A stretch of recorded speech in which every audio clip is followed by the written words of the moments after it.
नमस्कार साथियों, मैं सरल पांडे आप सभी का स्वागत करता हूं अपने नए यूट्यूब चैनल पर।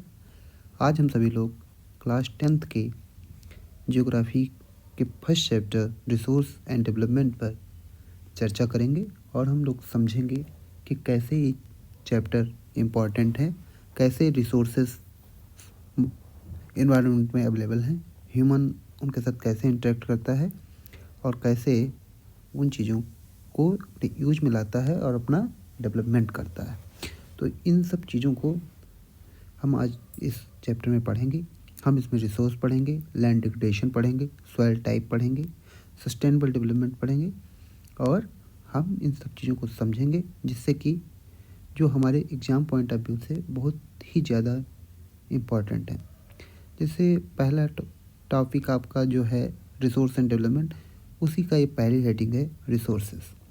अब रिसोर्सेस क्या होते हैं? देखिए, जो भी चीज़ें इन्वायरमेंट में अवेलेबल हैं वो ह्यूमन नीड को सेटिस्फाई कर सकती हैं, उन्हें हम रिसोर्स कहते हैं। अब देखिए, इन्वायरमेंट में क्या अवेलेबल है? स्टॉक। अब स्टॉक्स अवेलेबल है तो ह्यूमन क्या करता है? ह्यूमन बीइंग जो है ये क्या करेगा? स्टॉक से इंटरेक्ट करेगा और फिर क्या करेगा? इसको स्टॉक को किस में कन्वर्ट करेगा? ये कन्वर्ट करेगा किस में? आपके रिसोर्सेस में। ह्यूमन क्या करेगा? इंटरेक्ट करेगा किससे? इन्वायरमेंट से, और फिर रिसोर्सेस में कन्वर्ट करेगा और फिर इन रिसोर्सेस को अपने नीड के हिसाब से यूज करेगा। अब बात आती है कि क्या क्या चीज़ें इन्वायरमेंट में अवेलेबल हैं। तो everything available in our environment which can be used to satisfy our needs is called a resource. It should be technologically accessible, economically feasible, and culturally acceptable. Only then it can be termed as a resource. Example: minerals, forests, fossil fuels, etc. मतलब जो भी चीज़ें environment में available हैं वो क्या होनी चाहिए? टेक्नोलॉजिकली एक्सेसिबल होनी चाहिए, हम उनको टेक्नोलॉजी की मदद से एक्सेस कर पाएँ। इकोनॉमिकली फिजिबल होनी चाहिए और क्या होनी चाहिए? कल्चरली एक्सेप्टेबल होनी चाहिए। तभी उन चीज़ों को हम क्या कर सकते हैं? रिसोर्स के रूप में जान सकते हैं। अब इसके बाद आपका नेक्स्ट आता है क्लासिफिकेशन ऑफ रिसोर्स। रिसोर्सेज को कैसे क्लासीफाई किया जाता है? अब देखिए, जैसे वो ओरिजिन होगी तो उसके बेसिस पर रिसोर्सेज को टू टाइप में बांटा गया। जैसे बायोटिक, ये क्या होंगी? Living, and abiotic, non living. अब एग्जॉस्टिबिलिटी के आधार पर कैसे बांटा जाएगा? तो renewable and non renewable. On the basis of ownership, तो इंडिविजुअल जिसको आप पर्सनल हैंडल करेंगे, कम्युनिटी जिसको पूरी कम्युनिटी कराएगी, नेशनल एंड इंटरनेशनल। अब basis of status and development के आधार पर potential resources, developed resources, reserve and stocks. अब देखिए, बायोटिक रिसोर्सेज क्या होते हैं? तो बायोटिक रिसोर्सेज वह रिसोर्सेज होते हैं जो कहाँ से ऑब्टेन किए जाते हैं? बायोस्फीयर से ऑब्टेन किए जाते हैं। उनके पास लाइफ होती है और वो लिविंग रिसोर्सेज होते हैं। Example: human being, fishery, forest, etc. अब देखिए, अबायोटिक रिसोर्सेज क्या होते हैं? Include all non living things, जो भी जीवित नहीं है चीज़ें, वो जैसे रॉक और मिनरल्स होती हैं। अब देखिए, रिन्यूएबल रिसोर्सेज क्या होते हैं? वो रिसोर्सेज जिनको रिन्यू किया जा सकता है, रिप्रोड्यूस किया जा सकता है, किसके द्वारा? फिजिकल, केमिकल या मैकेनिकल प्रोसेसेस के द्वारा। उन्हें हम रिन्यूएबल या रिप्लेनिशेबल रिसोर्सेज कहते हैं। Example: water, wild life, forest, solar energy, wind energy, etc. Next क्या आता है आपका? Non renewable resources. तो नॉन रिन्यूएबल रिसोर्सेज वो होते हैं जिनको एक बार अगर एग्जॉस्ट हो जाएंगे तो उनको हम फिर से बना नहीं सकते हैं, या अगर वो बनेंगे भी तो जियोलॉजिकली एक लॉन्ग पीरियड लेंगे, जो मिलियन ऑफ ईयर में होता है। इसके एग्जांपल होते हैं मिनरल्स, फॉसिल फ्यूल्स, etc. अब देखिए, जो टाइप आते हैं तो उसमें कैसे कैसे रिसोर्स हैं। अब देखिए इंडिविजुअल रिसोर्स क्या होते हैं। इसको क्या करता है, कोई एक व्यक्ति ऑन करता है, जैसे आपका लैंड, आपका हाउस, आपकी कार, etc। इन रिसोर्सेज को कौन ऑन कर रहा है, केवल आप कर रहे हैं या एक व्यक्ति कर रहा है, तो ये इंडिविजुअल रिसोर्सेज हैं। उसके बाद नेक्स्ट आता है आपका कम्युनिटी रिसोर्सेज। तो कम्युनिटी रिसोर्सेज क्या उनसे होते हैं, जिनको क्या होते हैं, उस जो भी कम्युनिटी होगी उसके सारे मेंबर उसको एक्सेस कर सकते हैं, जैसे पार्क है, प्लेग्राउंड है। नेशनल रिसोर्सेज क्या होते हैं, वो रिसोर्सेज जो क्या होते हैं, एक नेशन के लिए से बिलोंग करते हैं, जैसे आपकी रोड्स है, रेलवे है। अब international resources, resources which no individual, मतलब resources which no individual can buy और cell, but these are the property of world। अब पोटेंशियल रिसोर्सेज क्या होते हैं, रिसोर्सेज फाउंड इन रीजन, एक किसी रीजन में रिसोर्स पाए जाते हैं, बट नॉट इन यूज, लेकिन उनको यूज नहीं किया जा सकता है। जैसे सोलर एनर्जी राजस्थान में बहुत सारी होती है, विंड एनर्जी भी गुजरात में बहुत है, लेकिन क्या है, अप्रोप्रिएट टेक्नोलॉजी नहीं है, तो इसलिए हम उनको एक्सेस नहीं कर पा रहे हैं। अब देखिए नेक्स्ट आता है आपका stock, resources available but do not have appropriate technology to access. हमारे पास अप्रोप्रिएट टेक्नोलॉजी नहीं कि हम उनको एक्सेस कर सके, तो उनको क्या कहा जाएगा, स्टॉक कहा जाएगा, क्योंकि उनमें हमारे पास टेक्निकल नॉलेज की लैक है। जैसे हम हाइड्रोजन और ऑक्सीजन को जानते हैं कि सोर्स ऑफ एनर्जी, लेकिन उनको अलग नहीं कर सकते। ऐसे ही रिजर्व है, तो सबसेट ऑफ स्टॉक, रिजर्व क्या होते हैं, subset of stock can be use for future needs, हम फ्यूचर नीड्स के लिए उनको यूज कर सकते हैं, जैसे डैम में वाटर, फॉरेस्ट रिसोर्स। नेक्स्ट आता है आपका सस्टेनेबल डेवलपमेंट। तो सस्टेनेबल इकोनॉमिक डेवलपमेंट वह डेवलपमेंट होता है जिसमें हम क्या करते हैं, चीज़ों को अभी यूज करते हैं, लेकिन हम क्या करते हैं, without damaging environment and development in the present should not compromise with the needs of future generation. हम आज तो चीज़ों को यूज करते हैं, लेकिन हम अपने फ्यूचर जनरेशन के साथ कंप्रोमाइज़ नहीं करते हैं, और उनको हम अपने फ्यूचर जनरेशन के लिए बचा कर चलते हैं। अब देखिए land under important relief feature in India, plains क्या है, 43% प्लेन है, मैदान है, माउंटेनियस रेंज 30% है, और पहाड़ी क्षेत्र कितना है, 27% है। अब देखिए डिग्रेडेशन क्या होता है, लैंड डिग्रेडेशन एक प्रोसेस है जिसमें लैंड डिग्रेडेट करता है।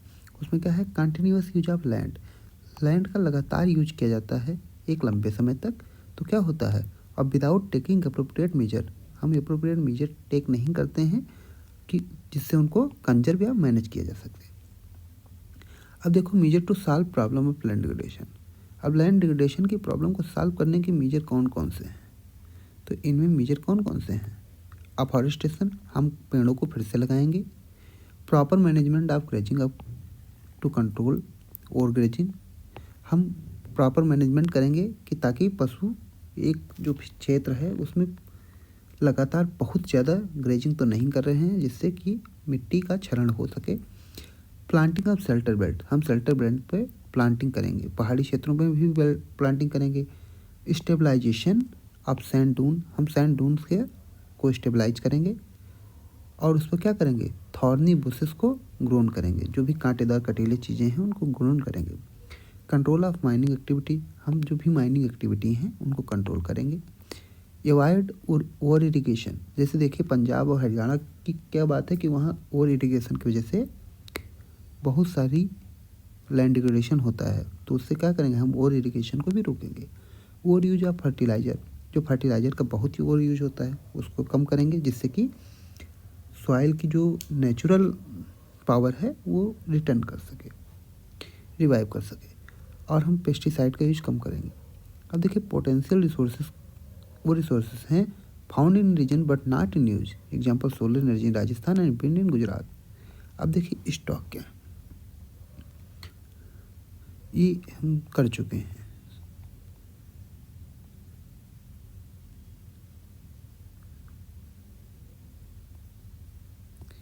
अब देखिए नेक्स्ट क्या है, the denudation of the soil cover. Denudation of the soil cover कैसे होता है? Subsequent washing down in soil erosion. क्या होता है subsequent washing down is soil erosion? Reason for soil erosion include कौन कौन से हैं? Human activity like deforestation, human ने क्या किया? पेड़ काट दिए। ओवर ग्रेजिंग, बहुत ज़्यादा वहाँ पर क्या किया? पशुओं ने चारण किया। Mining defective method of fining etc., बहुत सारी माइनिंग हुई, उसके वजह से क्या हुए?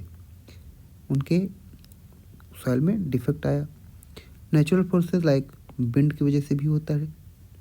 ग्लेशियर एंड वाटर फ्लो, ये सब सॉइल के इरोजन के कारण है। अब टाइप्स ऑफ इरोजन, इरोजन कितने टाइप का होता है?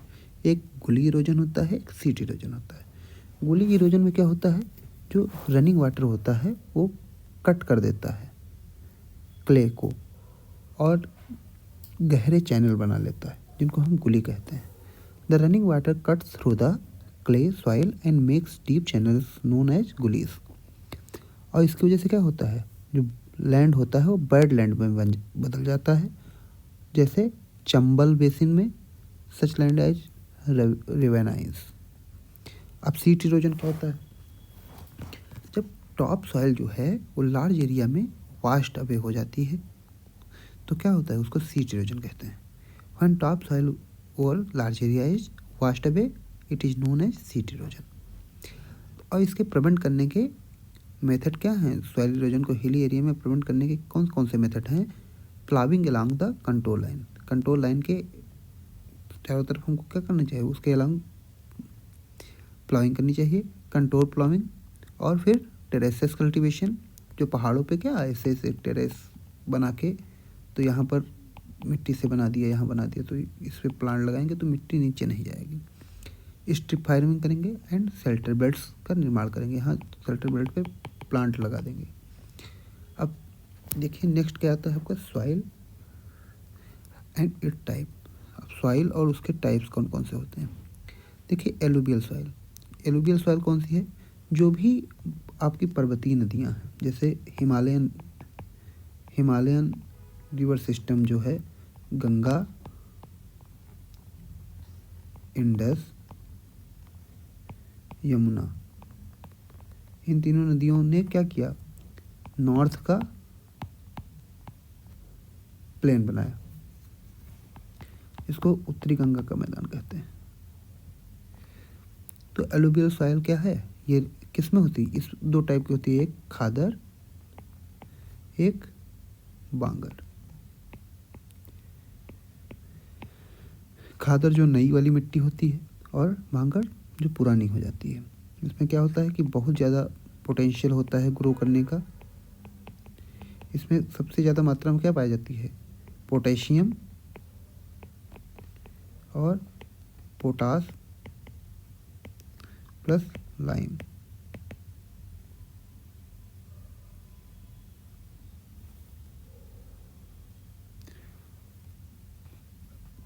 Plus phosphatic lime, phosphatic.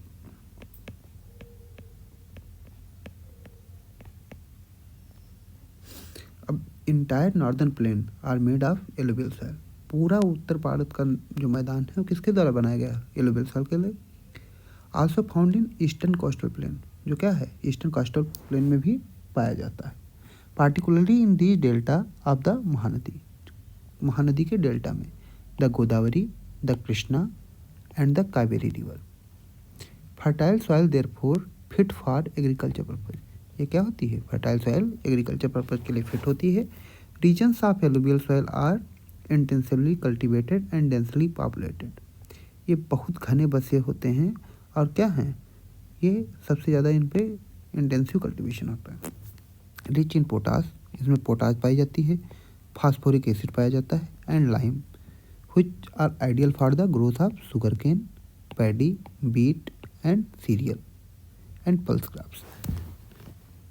Next कौन सी है आपकी? Black soil. तो काली मिट्टी, ये जो है आपका गुजरात, एमपी एंड राजस्थान, इनमें सबसे ज़्यादा क्या पाई जाती है? ब्लैक मिट्टी। कुछ पार्ट कर्नाटका की भी। Black in colour and also known as regur soil. एक काली मिट्टी होती है और आल्सो रेगुर सॉइल के नाम से भी जानी जाती है। फिर आइडियल फॉर ग्रोविंग कॉटन, किसके लिए? कॉटन के लिए सबसे ज़्यादा आइडियल होती है मिट्टी। And is also known as black cotton soil, और इसको ब्लैक कॉटन सॉइल के नाम से भी जाना जाता है। Found in the प्लेटू of Maharashtra, जो महाराष्ट्र के प्लेटू, Saurashtra, Malwa, Madhya Pradesh, Chhattisgarh, also along the Godavari and the Krishna valley. Made up of extremely fine that is clay, बहुत ही फाइन क्ले के हिसाब से ये बनी होती है, और सौराष्ट्र, मालवा, मध्य प्रदेश, छत्तीसगढ़ और गोदावरी और कृष्णा वैली के किनारे पाई जाती है।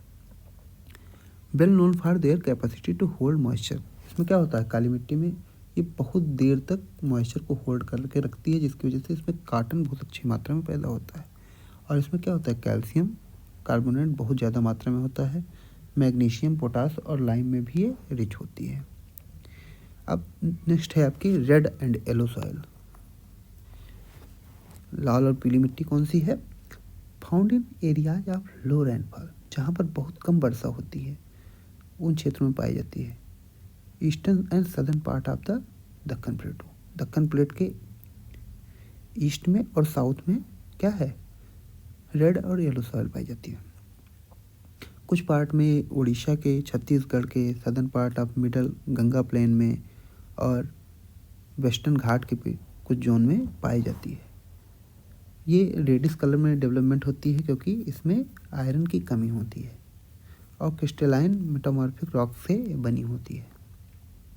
नेक्स्ट आपकी आती है लैटेराइट सॉइल। तो लैटेराइट सॉइल क्या है?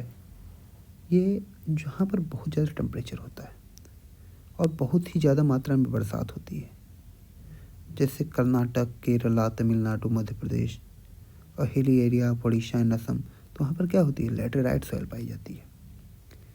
ये मैन्यूर और फर्टिलाइज़र को इसमें ज़्यादा ज़रूरत होती है, और अगर वो प्रोवाइड करवा दी जाए तो इसमें बहुत अच्छी ग्रोथ हो सकती है।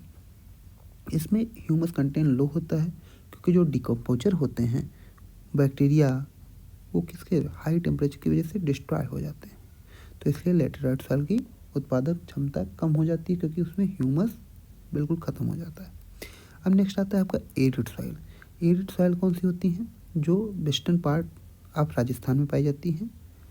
After proper irrigation this soil became कल्टिवेटेबल, जिसमें अगर अच्छे से तरीके से इनको सिंचाई की जाएगी तो ये कल्टिवेबल हो जाती हैं। इनमें भी ह्यूमस का लैक होता है क्योंकि इनकी क्लाइमेट बहुत ड्राई होती है, हाई टेम्परेचर होता है, और इसमें साल्ट जो होता है क्योंकि उधर खाड़ी क्षेत्र है राजस्थान में, तो वहाँ साल्ट कंटेंट वेरी हाई होता है, और कॉमन साल्ट इन्हीं नदियों के जो इवेपोरेटिंग वाटर होता है उन्हीं के पास से निकाला जाता है। नेक्स्ट आपका आता है फॉरेस्ट सॉइल। तो फॉरेस्ट सॉइल क्या है? नाम से ही पता चलना चाहिए कि फॉरेस्ट में पाई जाने वाली मिट्टी है, जो क्या होती है, ये हिली एरिया और माउंटेनियस एरिया में पाई जाती है। इसमें रैन बहुत ज़्यादा होता है, तो उससे वजह से क्या होगा कि ये लोमी और सिल्टी वैली साइड में होती हैं, और इनको ग्रेन टाइप का अपर स्लोप हो जाता है, और इनका जो लोअर पार्ट है उसको सिल बोलते हैं। और ये एलुवियल फैंस को फर्टाइल बनाने के लिए इन्हीं रिवर से, जो ये माउंटेनियस टाइप की रिवर, माउंटेनियस साइड में रिवर होती हैं फॉरेस्ट साइड, वही धीरे धीरे बह के नीचे आती हैं और क्या करती हैं, वो आपको एलुवियल सॉइल को फर्टाइल बनाने का काम करती हैं। तो बस आज इतना ही, और आपका ये चैप्टर कंप्लीट होता है। अब नेक्स्ट चैप्टर हम अगले क्लास में करेंगे। तब तक के लिए धन्यवाद। आपका दिन शुभ रहे और आप अपना एग्ज़ाम अच्छे से करें, हम यही आशा करते हैं। और